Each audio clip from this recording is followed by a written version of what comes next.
గౌరవ మంత్రి గారు తప్పకుండా ఆలోచించాలి, మాట్లాడేటప్పుడు ఒకటికి రెండుసార్లు ఆలోచించాలి. ఇవాళ వారి నియోజకవర్గంలో హుస్నాబాద్లో గౌరవెల్లి అనే రిజర్వాయర్ పూర్తయి ట్రయల్ రన్ అయిన మాట వాస్తవం కాదా అధ్యక్ష? ఇవాళ హుస్నాబాద్లో ప్రజలకు తెలియదా? వేములవాడ నియోజకవర్గంలో మలకపేట రిజర్వాయర్ మొత్తం పూర్తయి అందులో 1 టీఎంసీ నీళ్లు ఉన్నమాట వాస్తవం కాదా అధ్యక్ష? ఇవాళ కాళేశ్వరం గురించి మాట్లాడి అదేమి జరగనట్టు నిన్న మేడిగడ్డకు పోయి వచ్చి మా మీద బురద జల్లే ప్రయత్నం ఏదైతే చేస్తున్నారో అధ్యక్ష, నేను గౌరవ సభ్యులకు తమరి ద్వారా తెలియజేసేది అధ్యక్ష ఒకటే ఒక్క మాట అధ్యక్ష.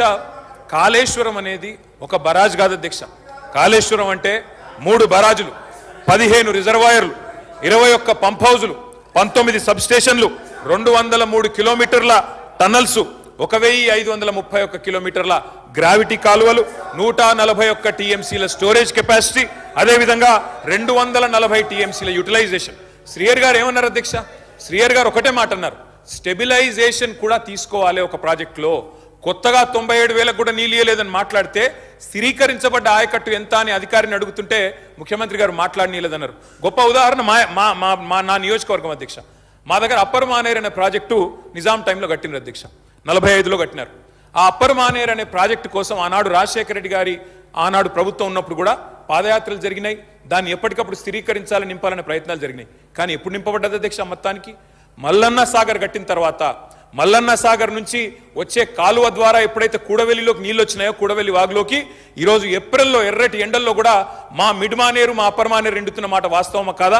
మా కరీంనగర్ జిల్లా శాసనసభ్యులు వారికి తెలుసు అధ్యక్ష, శ్రీధర్ బాబు గారికి, పొన్నం ప్రభాకర్ గారికి. అందుకే ఆ బాధతోనే మేము చెప్పింది, గౌరవెల్లి అయినా, మలక్పేట్ రిజర్వాయర్ అయినా, అదేవిధంగా మా అప్పర్ మానేర్ అయినా, స్థిరీకరించబడ్డ సింగూర్ అయినా, స్థిరీకరించబడ్డ నిజాం సాగర్ అయినా, ఎస్ఆర్ఎస్పి పునరుజ్జీవమైనా, ఇవన్నీ కూడా కాళేశ్వరం ద్వారా జరిగిన మాట వాస్తవం అధ్యక్ష.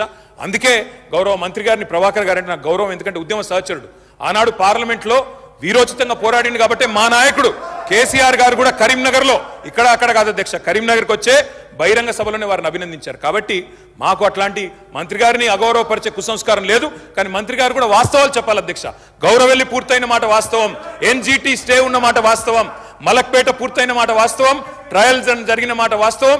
కాళేశ్వరంలో, ఇంత పెద్ద కాళేశ్వరంలో 3 బరాజులు, అదేవిధంగా 15 రిజర్వాయర్లు ఉండే కాళేశ్వరంలో ఒక్క బరాజులో 3-4 పిల్లర్లకు ఇబ్బంది జరిగితే దాన్ని రిపేర్ చేయండి.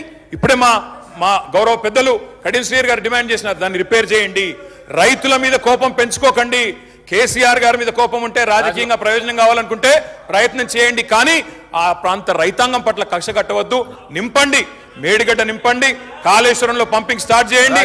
వాళ్ళ 5,000 క్యూసెక్ల నీళ్లు కిందికి పోతున్నాయి. ఇది